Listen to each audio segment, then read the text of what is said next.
What's up guys? For today's video ay maglalaba muna tayo dun sa far away.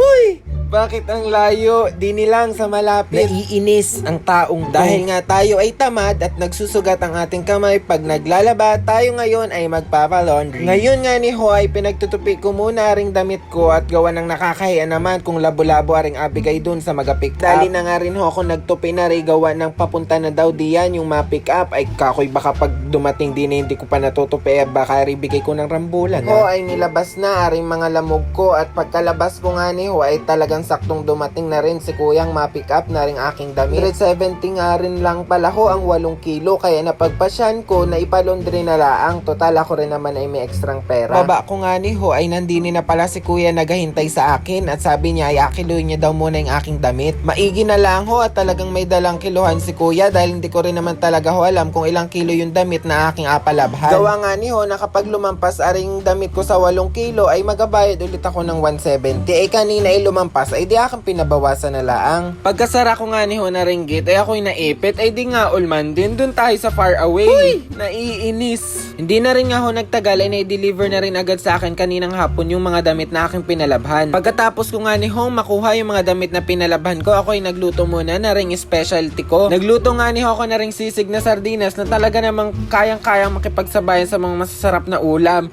Huy! Dun ka sa malayo. Naglagay nga ni muna ako ng sibuyas sa aking ginisa, sabay nilagay ko na yung mga giniling na na baboy. Sana all giniling. Ay syempre naman hahaluin mo yan, imimix mo yan para naman maluto na yung karne. Ay alam nga naman ang pabayaanan mo yan at pag pinagbayaanan mo yan ay matututong yung karne na lagay mo dyan. Pag yan pinabayaanan mo at natutong ay dun ka na sa malayo, naiinis na ako sa'yo. Pagkatapos nga ni Hong maluto yung karne ay lagay mo na yung sardinas. 2 sardinas na pula nga ni Ho yan para medyo mahalang-halang, tsaka 30 pesos na giniling na karne at saka 2 itlog. Ari nga ni Ho ay maigi na rin pang ulam kasi wala tayong ipang ulam. Nilagyan ko na rin nga ni Ho ng paminta at saka ng magic sarap para sumarap-sarap na ako. Huy! Hindi magiging masarap dun sa far away. Nilagay ko na rin nga pala Ho aring mga siling green at hindi ko na tinanggal yung mga buto. Natapos ko nga ni Hong mahalo yung lahat ng sangkap ay nilagay ko na aring 2 itlog. At syempre nung nalagay ko na ay hahaluin na ulit para makakain na tayo dun sa far away.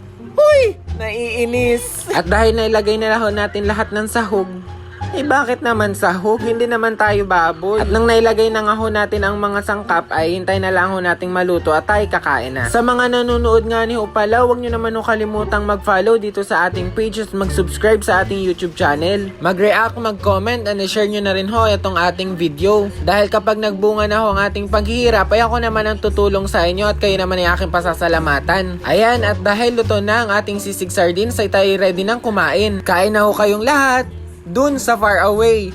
Huy! Naiinis.